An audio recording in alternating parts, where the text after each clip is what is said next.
अच्छा, कभी सोचा है कि जब कोई ऐप या वेबसाइट रातों रात वायरल हो जाती है तो पर्दे के पीछे क्या होता है? मतलब लाखों लोग एक साथ आ गए तो क्या सर्वर ये सब संभाल पाएगा या क्रैश हो जाएगा? आज हम इसी जादू को समझने वाले हैं। AWS इलास्टिक लोड बैलेंसिंग ये कैसे किसी भी एप्लीकेशन को तब भी चलाता रहता है जब ट्रैफिक आसमान छू रहा हो। तो प्रॉब्लम असल में है क्या? देखें, इसको ऐसे समझिए कि एक बहुत बिजी हाईवे है और उस पर टोल लेने के लिए सिर्फ एक ही बूथ खुला है। क्या होगा?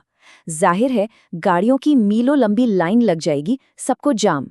बिल्कुल यही होता है जब किसी हिट एप्लीकेशन का सारा ट्रैफिक एक अकेले सर्वर पर आ जाता है। तो जब कुछ वायरल होता है तो होता क्या है? होता ये है कि अचानक से इतना ज्यादा ट्रैफिक आ जाता है कि सर्वर उसे हैंडल ही नहीं कर पाता।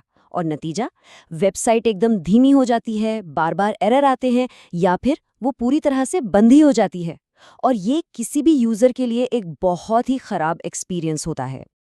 और बस यहीं पर एंट्री होती है AWS इलास्टिक लोड बैलेंसिंग यानी ELB की। आप इसे अपनी एप्लीकेशन के लिए एक बहुत ही स्मार्ट ट्रैफिक पुलिस वाला समझ सकते हैं। इसका काम है आने वाले सारे ट्रैफिक को बड़ी समझदारी से अलग अलग सर्वरों में बांट देना, ताकि किसी एक सर्वर पर लोड न पड़े और यूजर्स को हमेशा एक स्मूथ, बिना रुकावट वाला एक्सपीरियंस मिलता रहे।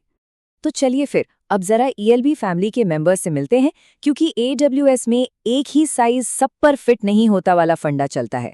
हर काम के लिए एक खास तरह का लोड बैलेंसर बना है और सही टूल को चुनना बहुत जरूरी है।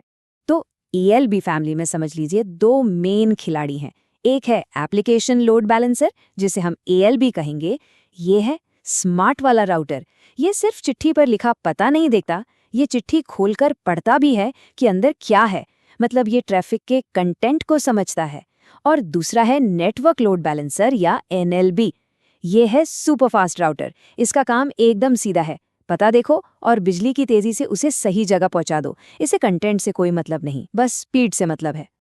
अगर इसे और गहराई से देखें तो ALB खास तौर पर वेब ट्रैफिक के लिए बना है, जैसे हमारी वेबसाइट्स, मोबाइल ऐप्स या फिर वो बड़ी एप्लीकेशंस जो छोटी छोटी सर्विसेज में बटी होती हैं। NLB वहाँ इस्तेमाल होता है जहाँ स्पीड ही सब कुछ है, जैसे ऑनलाइन गेमिंग या हाई परफॉर्मेंस कंप्यूटिंग, जहाँ 1 मिलीसेकंड की भी बहुत कीमत होती है। और हाँ, एक GWLB भी है जो फायरवॉल जैसे सिक्योरिटी अप्लायंसेस के ट्रैफिक को संभालने के काम आता है। अच्छा, अब आते हैं उस सवाल पर जो सबके मन में होता है, इसका खर्चा कितना आता है?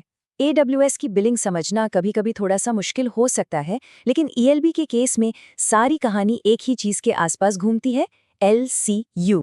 AWS का एक बहुत सीधा सा रूल है, आप सिर्फ उतना ही पैसा देते हैं जितना आप इस्तेमाल करते हैं। मतलब कोई फिक्स्ड मंथली चार्ज नहीं है। आपका लोड बैलेंसर जितनी मेहनत करेगा, बिल भी बस उतना ही आएगा। तो ये LCU ये है क्या भला? देखिए, LCU का मतलब है लोड बैलेंसर कैपेसिटी यूनिट। ये एक तरह का पैमाना है जिससे आपके लोड बैलेंसर की मेहनत को नापा जाता है। AWS कई अलग अलग डायमेंशंस पर इस मेहनत को देखता है और जिस भी डायमेंशन में सबसे ज्यादा यूसेज होता है, आपका बिल उसी के हिसाब से बनता है। जैसे एक एप्लीकेशन लोड बैलेंसर के लिए AWS 4 चीजें देखता है। हर सेकेंड कितने नए कनेक्शंस बन रहे हैं, किसी भी एक टाइम पर कितने कनेक्शंस एक्टिव हैं, कितना डेटा आ जा रहा है और आपके बनाए हुए रूल्स कितनी बार इस्तेमाल हो रहे हैं। इन चारों में से जो भी सबसे ज्यादा होगा, बिल उसी पर बनेगा। तो असल में कितना खर्च आता है?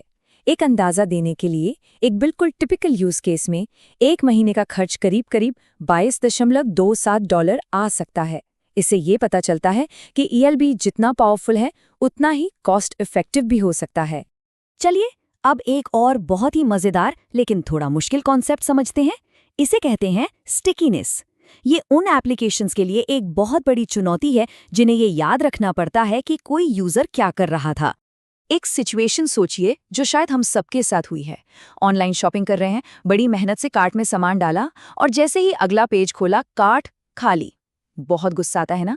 ये इसलिए हो सकता है कि लोड बैलेंसर ने आपको उछालकर एक ऐसे नए सर्वर पर भेज दिया जिससे आपके बारे में कुछ पता ही नहीं है। बस इसी प्रॉब्लम का सॉल्यूशन है स्टिकीनेस। इसका सीधा सा काम है ये पक्का करना कि जब तक कोई अपना काम खत्म ना कर ले, उसकी सारी रिक्वेस्ट्स एक ही सर्वर के पास जाएं। ALB और NLB दोनों ही स्टिकीनेस को अलग अलग तरीके से संभालते हैं। ALB यूज करता है कुकीज का, जो यूजर के ब्राउजर में एक पहचान पत्र की तरह सेव हो जाती हैं। ये तरीका बहुत फ्लेक्सिबल है। दूसरी तरफ NLB आपके घर के पते यानी IP एड्रेस का इस्तेमाल करता है। ये बहुत तेज है, लेकिन इसमें फ्लेक्सिबिलिटी थोड़ी कम है। और NLB के इस IP एड्रेस वाले तरीके में कुछ परेशानियां भी हैं। जैसे अगर कोई VPN इस्तेमाल कर रहा है या उसका मोबाइल नेटवर्क बदलता है तो उसका IP एड्रेस बदल जाएगा और सेशन टूट जाएगा। इतना ही नहीं, अगर कोई सर्वर डाउन हो जाए या सिस्टम में नए सर्वर्स जोड़े जाएं तब भी सेशन टूट सकता है। तो हम ये कह सकते हैं कि NLP के स्टिकी सेशन मददगार तो हैं, पर बहुत नाजुक हैं। मतलब ये काम तो करते हैं, लेकिन इन पर आंख बंद करके भरोसा नहीं किया जा सकता। इनकी कमियों को जानना बहुत जरूरी है। तो इतनी सारी जानकारी के बाद सवाल वही है, अपने काम के लिए सही लोड बैलेंसर कैसे चुनें? चलिए इसे बिल्कुल आसान बना देते हैं। सही टूल चुनने के लिए बस 3 सवाल पूछने हैं। पहला, ट्रैफिक कैसा है? वेब ट्रैफिक है या गेमिंग जैसा सीधा कनेक्शन? दूसरा, क्या एप्लीकेशन को यूजर का डेटा सेशन के दौरान याद रखने की जरूरत है? और इन जवाबों के आधार पर टूल चुनना एकदम आसान हो जाता है। स्मार्ट रूटिंग और भरोसेमंद सेशन के लिए ALB और बेमिसाल स्पीड के लिए NLB। और अब जाते जाते एक सवाल जो हमें सोचना चाहिए, क्या आर्किटेक्चर वाकई में स्टेटलेस है या फिर ये स्टिकीनेस सिर्फ एक बैंडेड की तरह इस्तेमाल हो रहा है? मतलब क्या हम किसी बड़ी डिज़ाइन प्रॉब्लम को छिपाने के लिए एक छोटा-मोटा जुगाड़ कर रहे हैं? क्योंकि याद रखिए, कभी-कभी असली सॉल्यूशन लोड बैलेंसर को बदलने में नहीं, बल्कि एप्लीकेशन के कोर डिज़ाइन को ठीक करने में होता है।